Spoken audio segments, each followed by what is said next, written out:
Halo Sobat Milenial, kembali lagi dalam acara Ambassador Talk by IDN Times. Dan kali ini sudah hadir bersama kita Duta Besar Republik Indonesia untuk Uni Emirat Arab, Bapak Hussein Bagis. Assalamualaikum Pak, Waalaikumsalam. apa kabar Pak? Alhamdulillah semua sehat walafiat. Keluarga, anak-anak, cucu semua baik. Alhamdulillah.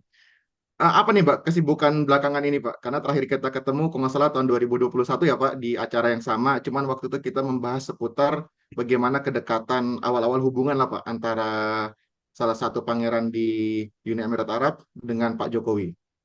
Sekarang apa kesibukan ini Pak kalau sekarang? Kalau kita di Abu Dhabi ini, kita alhamdulillah banyak kesibukan Pak. Banyak kegiatan yang bermakna buat Republik. Bukan bukan kegiatan yang bermakna buat Republik. Kita sibuk kemarin, minggu lalu peresmian Masjid Joko Widodo. Terus kita pull up sebuah pertemuan MBZ dengan Presiden Jokowi, kita akan pull up semua. Jadi ada kesibukan. Terus imam juga mau datang tambahan. Jadi walaupun orang liburan tahun baru atau Natal, kita masih sibuk, Pak. Nah, kesempatan kita kali ini kita akan membahas seputar ini Pak ya, diplomasi iklim Indonesia di Uni Emirat Arab. Terlebih karena kemarin kan sempat menjadi tuan rumah untuk pagelaran COP 28 ya Pak. Ya, Nah, kemarin juga kita sempat mendengar banyak kabar Pak, kalau misalnya Presiden Jokowi juga hadir juga ke sana, termasuk dengan Kepala Otorita IKN ya Pak, dengan segala macam kepentingannya yang dibawa untuk IKN dan untuk Indonesia. Nanti kita bisa berbicara seputar itu ya Pak, sebenarnya bagaimana sih diplomasi Indonesia di bidang iklim dan bagaimana Indonesia kayak mengupayakan nih Pak, IKN kan yang disebut-sebut sebagai kota modern, nanti akan menjadi kota masa depan. Nah, bagaimana itu menarik perhatian banyak pihak di COP juga. Nah, tapi sebelum itu kita mungkin akan membahas secara umum dulu nih Pak. Sebenarnya apa nih Pak yang membedakan COP 28 dengan COP-COP yang sebelum-sebelumnya Pak? oke. Terima kasih. Jadi yang membedakan kalau Abu Dhabi atau UAE ini membuat acara selalu menarik, selalu membuat orang terkesan dengan negerinya, dengan kotanya, dengan fasilitas, dengan semuanya lah. Itu UAE. Dan yang sekarang ini UAE itu menunjuk bosnya Atok sebagai CEO-nya COP28. Menarik. Jadi bukan orang KLH kayak kita atau bukan seperti itu, jadi orang pebisnismen. Nah, dia selalu punya visi ke depan jelas, terarah, dan dia ingin agar sesuatu dalam COP28 terjadi, terrealisir gitu. Dia tidak mau sedang narasi-narasi aja, bosen dia. Nah, itu UAE punya sifat seperti itu. Oleh karena itu saya merasa COP28 ini memang menarik sekali bicara energi dan energi terbarukan, termasuk green energy. Jadi semua tertarik, atau yang hadir juga Anda bayangkan yang hadir Indonesia itu kurang lebih 1.200 orang, 1.200 orang. Tidak kecil-kecil, kalah sama Glasgow apa namanya, ada Summer Sheikh. Insya Allah di Abu Dhabi ini, di Dubai ini menarik gitu. Itu yang saya tahu. Jadi saya merasa bahwa COP28 di Abu Dhabi di Dubai ini istilahnya banyak komitmen terrealisir dengan baik. Walaupun komitmen besarnya belum, tapi yang kecil-kecil sudah mulai berkomitmen dan real gitu. Seperti Anda ketahui, ada 18 negara komitmen ngasih 722 juta dolar. Hmm. Di mana 100 juta dolar dari UAE Oh. untuk pengaturan dana dan pendanaan untuk loss and damage akibat energi ini. Nah, kalau Indonesian Pavilion sendiri ada bayangkan, alhamdulillah sekarang ini atau yang kemarin ini ada penyelenggaraan 77 kali talk show. Ada pembicara hampir 400 orang, pembicara saja. Hmm. Pengunjungnya insya Allah lebih 5.000 orang. Hmm. Jadi kalau Pak menurut ini saya mesti yang kalau kenapa? terkait COP di Uni Emirat Arab ya Pak, terlebih kan ini kan juga salah satu negara produsen terbesar minyak di dunia ya Pak. Ya, Apakah ini menjadi salah satu bentuk komitmen juga Pak, bahwasanya memang Uni Emirat Arab sebagai salah satu negara produsen minyak terbesar di dunia siap untuk melakukan transisi energi Pak ke depannya? pasti itu. Karena yang saya tahu di UAE ini untuk energi terbarukan mereka bukan ngomong doang. Kalau orang lain kan banyak ngomong, dia enggak ngomong doang, dia dia orang ngomong dia sudah fakta. Jadi orang punya rencana dia sudah eksekusi. Anda bisa bayangkan negeri kecil ini yang punya minyak 4 juta barrel per hari dapat produksi, dia sudah punya 4 reaktor nuklir. Energi terbarukan itu paling paling keren itu nuklir, 4 reaktor. Terus kedua, dia punya energi terbarukan paling banyak mungkin. Kenapa paling banyak? Karena negeri ini negeri yang flat, pada pasirnya merata. Mataharinya sangat menunjang energi terbarukan. Dia taruh besi aja langsung nyala di sini. Jadi sangat banyaklah peluang untuk energinya di sini. Itu yang saya tahu. Kedua, dia untuk membuat negerinya banyak dia punya CO2, dia tanam pohon di mana ada pohon di sini. Jadi negeri yang kalau Anda datang ke Abu Dhabi atau ke Dubai Anda bingung, loh, negeri padang pasir kok lebih indah di sama Jakarta gitu. Karena pohon di mana-mana. Hmm. Dan mangrove-nya tidak kalah sama Indonesia di sini. Lalu tujuan wisata ke mangrove di sini. Saking mereka gitulah. Tidak ada tanggung di sini. Semua kerjanya bagus. Ini bicara energi Nah, terbarukan di UAE. hmm, Dan hmm, dia punya komitmen untuk mengembangkan di dunia ini untuk energi terbarukan. Dia punya perusahaan besar namanya Masdar. Masdar salah satu perusahaan terbesar di dunia untuk energi terbarukan. Dia ada proyek di Indonesia juga untuk proyek energi terbarukan. Jadi alhamdulillah lah banyak belajar dari UAE mengenai energi terbarukan. hmm. Kemudian Pak, tadi Bapak menyinggung seputar kegiatan di Pavilion Indonesia ya Pak, yang Ya. menghadirkan 400 pembicara, bahkan lebih dari 5.000 audiens yang hadir pada kesempatan kali itu. Sebenarnya apa nih Pak kepentingan Indonesia pada COP28 kali ini Pak? Ya, semua punya kepentingan, artinya Kementerian Keuangan, Kementerian Perhubungan, Kementerian Kesehatan, semua punya kepentingan terkait energi terbarukan sesuai dengan tupoksinya masing-masing. Jadi alhamdulillah dengan banyaknya menteri-menteri yang hadir atau dirjen yang hadir, banyak memberikan pengetahuan kepada audiens bagaimana Indonesia menghadapi energi terbarukan ini untuk proyek-proyek yang akan datang. Itu yang saya lihat seperti itu. Jadi banyak menteri datang dan banyak dirjen datang. Dia menjelaskan semua itu. Hmm. Nah, kemudian kemarin saya juga membaca berita nih Pak, seputar kegiatan juga Kepala Otorita IKN ya Pak. Apa Ya, nih Pak yang dipromosikan IKN di COP28 ini Pak? kalau kita bicara IKN di COP28, memang semua menteri juga menawarkan IKN kepada investor. Karena selalu disampaikan sama Indonesia untuk IKN ini salah satu kota yang nantinya mungkin terindah di dunia untuk lingkungan. Ada mobil pakai bensin, ada mobil pakai elektrik, sepeda pakai elektrik. Pokoknya menarik lah. Dan itu selalu dipromosikan kepada semua audiens atau pendengar di COP28 oleh para menteri atau dirjen terkait.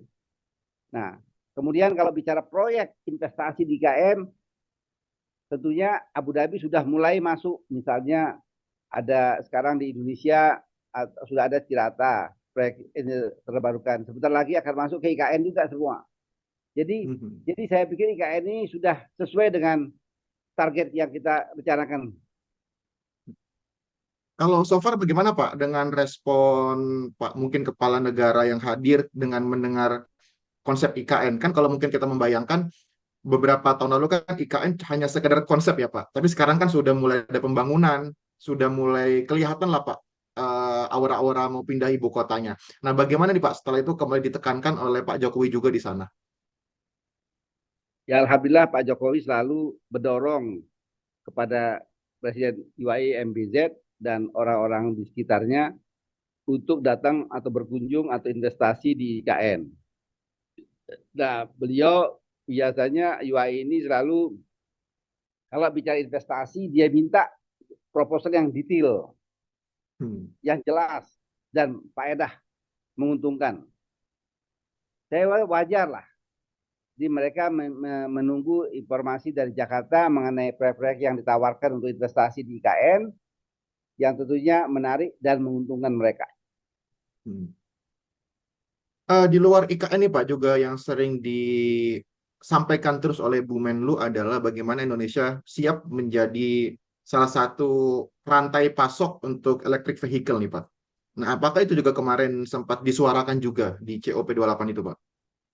Oh iya, Pak Jokowi sampaikan sekali itu, dan bahkan salah satu talking point antara MBZ dengan Presiden Joko Widodo adalah masalah ini, electric vehicle ini.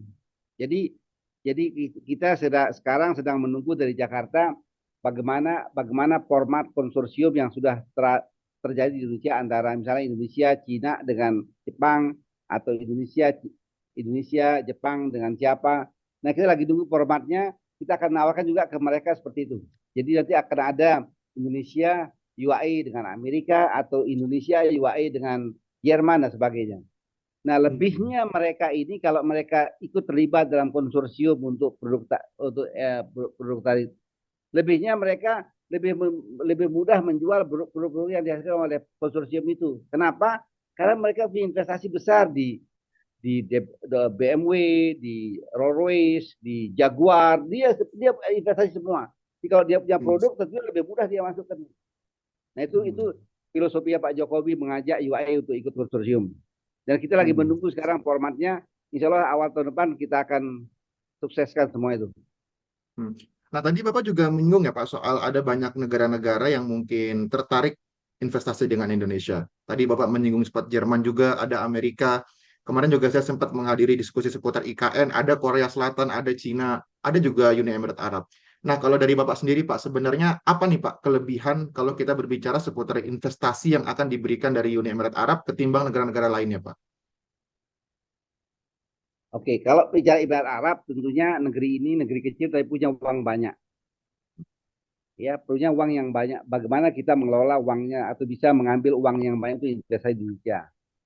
Kedua, alhamdulillah dengan usaha kita bersama di ABR Abu Dhabi ini membuat hubungan antara Jokowi dan MBZ sangat mesra sekarang, sangat dekat. Ini tentunya tidak mudah untuk orang cari investasi di sini dengan seperti kita gitu. Kedekatan itu kan memudahkan semuanya. Misalnya sore, insya Allah kalau jadi ada telepon dari Abu Dhabi ke Jakarta, bicara investasi juga. Nah, ini menarik ini. Ya, jadi alhamdulillah sekarang ini dengan UAE sudah banyak investasi yang mengalir ke Indonesia. Artinya mereka juga tadinya mengharapkan Indonesia awal-awalnya tahun 2021 itu atau 2020, mereka meminta Indonesia membuat sovereign wealth fund. Makanya sekarang ada di Indonesia namanya INA. INA itu atas Hmm. bentukan UAE loh, atas Hmm. guidance UAE, sehingga INA itu salah satu sovereign wealth fund dunia yang menarik dan sangat disegani di dunia sekarang, walaupun dia kecil uangnya. Kenapa? Karena UAE ikut terlibat di sana. Nah, dengan ada INA itu sudah mulai banyak orang investasi di Indonesia. Dia mau aman lah, mau aman walaupun INA itu 1% share-nya, tapi tidak masalah. Nah, sekarang kita lagi menunggu proyek-proyek apa yang menarik di Indonesia untuk kita tawarkan ke mereka. Ada misalnya dia sudah tertarik di pelabuhan, dia tertarik di energi terbarukan, di energi gas, terus dia tertarik juga di apa itu di pertanian, terus kemudian dia tertarik di apa itu seperti startup company banyak. Kemudian dia beli jalan tol beberapa di Pulau Jawa dengan INA. Jadi banyaklah proyek-proyek sekarang yang dari Abu Dhabi ke Jakarta. Dan ini tentunya menambah kerjaan kita terus menerus. Makanya saya sekarang di sini sudah hampir 8 tahun. Nah, proyeknya terus disebut terus gitu. Tidak ada cuti di sini Pak buat dubes. Yang cuti anak buahnya gitu. Nah, itu Nah saya itu Pak, kerja. Eh, tadi kan kita sudah membicara seputar ini Pak ya, bagaimana target Indonesia untuk perubahan iklim di dalam negerinya, baik dari IKN dan electric vehicle-nya juga. Nah, kemudian bagaimana nih Pak kalau kita melihat COP28 secara umum dan mungkin Uni Emirat Arab secara khusus dalam memperkuat posisi Indonesia untuk menjadi salah satu pionir transisi energi di tingkat global Pak. Oke, jadi presiden kita waktu beliau memberikan national statement-nya pada tanggal 1 Desember 2023 itu menjelaskan bahwa Indonesia komitmen untuk net zero emission pada tahun 2060 atau kalau bisa lebih cepat. Itu satu dulu. Jadi kita ini juga alhamdulillah dunia respect sama kita. Kenapa? Karena Karena mereka tahu kita bukan ngomong doang juga sekarang, walaupun kecil-kecilan kita tidak besar, tapi kecil-kecilan tapi terrealisir gitu. Nah, untuk dapat mencapai itu kita perlu memang dana besar, kurang lebih 1 triliun dolar kita perlu untuk bisa target 2060 tadi. Nah, kita harapkan melalui COP 28 ini mengajak semua pihak, apa pemerintahan, filantropi, bisnismen untuk investasi Indonesia untuk mencapai target tersebut. Dan oleh karena itu kita berharap juga untuk memudahkan mereka investasi, kita telah memiliki platform pembiayaan yang kredibel. Kita ada bursa karbon, Pak Jokowi, kita ada mekanisme transisi energi, kita ada sukuk, kita ada obligasi hijau, dana lingkungan hidup, dan lain sebagainya. Jadi kita ini alhamdulillah oleh mereka cukup direspek lah, walaupun kita masih kecil-kecilan tapi fakta gitu. Nah, kemudian Pak ini juga mengklarifikasi banyak isu ya Pak, juga katanya informasi yang beredar adalah eh, keterangan, misalnya keterangan yang Pak Jokowi sampaikan di COP itu, speech-nya itu justru bertentangan dengan apa yang terjadi di dalam negeri sehingga tidak mendapatkan respect dari para audiens, para kepala negara lain-lainnya. Apa benar demikian, Pak? Sama saya tidak benar. Yang saya ketahui, saya selama Pak Jokowi di COP 28 selalu saya di dekatnya, Pak. Saya hadir di mana-mana. Dan bayangkan aja, semua orang ingin foto sama beliau, Pak. Semua orang. Bukan orang Indonesia, orang asing ingin foto. Di acara resmi, acara tidak resmi, semua orang foto. Saya juga bingung. Saya bilang Pak Jokowi, kok semua orang foto sama Bapak? Bukan orang Indonesia yang foto, orang asing yang foto. Dari sana kita lihat respeknya orang sama Presiden. Dan komentarnya Pak Jokowi di pidato sangat sangat respect sama semua orang. Karena memang kita apa adanya kita sampaikan ke dunia, bukan kita mau mengada-ada gitu. Hmm. Itu yang Nah, saya kita tahu bisa nggak sih Pak nyebut ini Pak, nyebut mungkin angka atau nilai komitmen yang dihasilkan pasca COP ini Pak? buat Indonesianya. Iya betul Pak.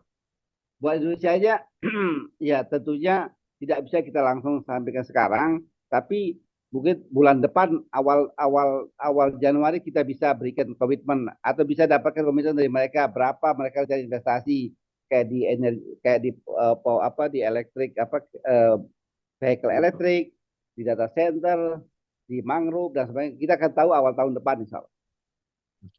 Yang jadi pertanyaan juga adalah Pak, tadi kan Bapak sudah menyinggung ya Pak seputar banyak potensi Indonesia ini menjadi salah satu pionir iklim dan banyak juga peluang investasi dari negara-negara asing. Kita punya sukuk, kita punya bursa karbon, kita punya IKN, electric vehicle dan banyak lainnya.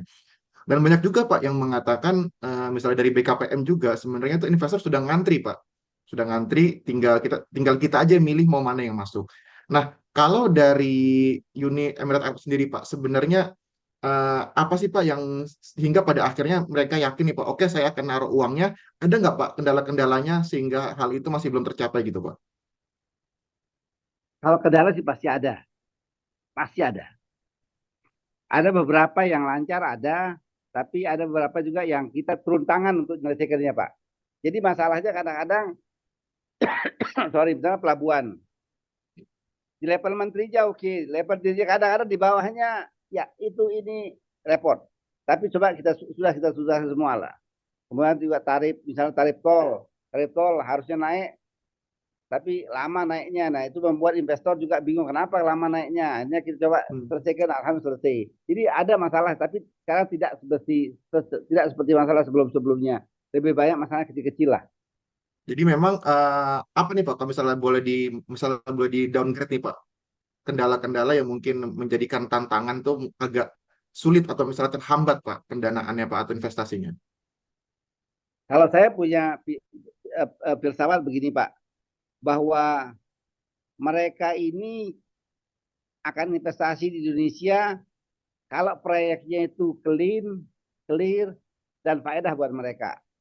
Nah, oleh Hmm. karena itu mereka selalu mengatakan kalau bisa semua proyek di Indonesia yang ada investasi besar nanti kita aja INA. Maksudnya kenapa aja INA?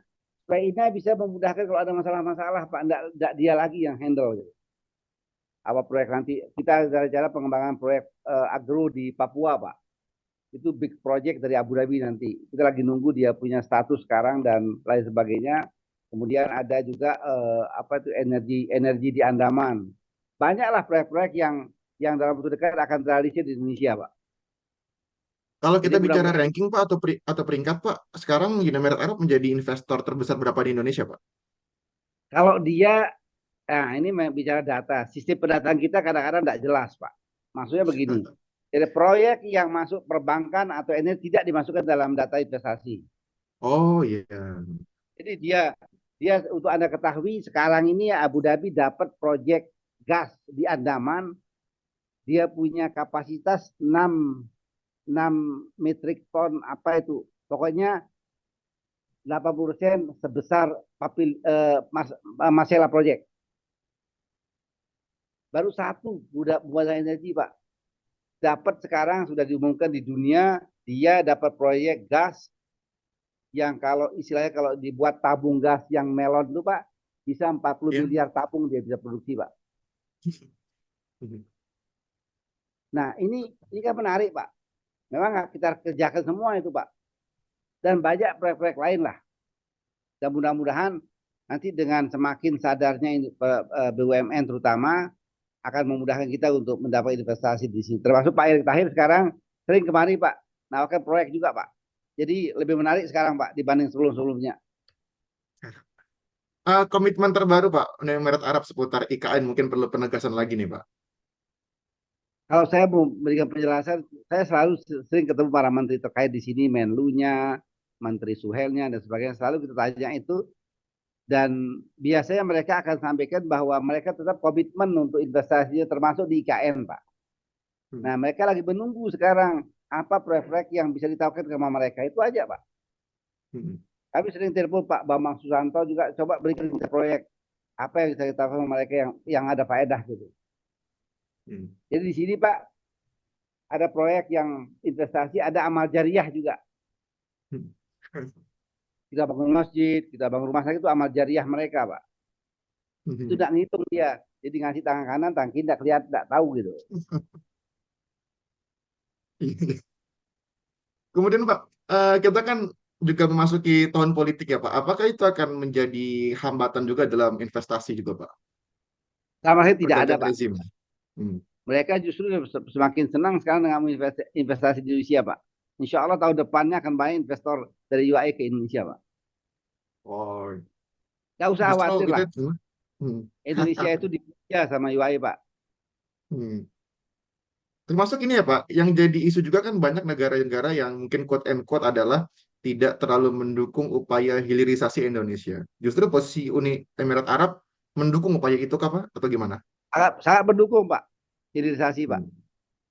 Sebab tanpa itu kan sulit, Pak. Iya. Saya sendiri sering ngobrol sama teman-teman. Semua tidak ada yang tidak mendukung proyek hilirisasi, Pak. Kalau ada yang tidak mendukung itu kayaknya aneh gitu.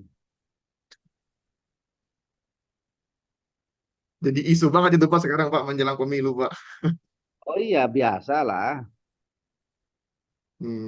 Kemudian Pak, yang terakhir nih Pak. Mungkin kan tahun depan kita ada pemilu, mungkin pergantian rezim juga, mungkin kira-kira Oktober 2024. Posisinya adalah apakah memang investor-investor di Uni Emirat Arab ini masih wait and see tentang kondisi Indonesia, atau mungkin kan kalau misalnya kemarin sempat Pak Bahlil mengatakan banyak investor masuk setelah 17 Agustus 2024. Nah, apakah kategori banyak itu adalah termasuk yang dari Uni Emirat Arab, Pak? Sama saya tidak berlaku tuh di UAE, Pak. Sekarang ada proyek menarik dia ke Indonesia. Mau kapan saya proyek itu ada. Mau besok, mau lusa, mau bulan depan, mau pas pemilu juga dia oke. Itu yang saya tahu, Pak. Oke, Pak. Baik, terima kasih Pak Dubes telah menyempatkan waktunya untuk ngobrol bersama kita seputar diplomasi iklim Indonesia lewat COP28. Semoga sehat terus, Pak. Semoga kita masih sempat bertemu lagi di lain waktu dan lain topik, Pak. Insya Allah, Mas Pur. Subhanallah khair, insya Allah. Assalamualaikum warahmatullahi wabarakatuh. Waalaikumsalam. Ilaliko, Pak. Insya Allah.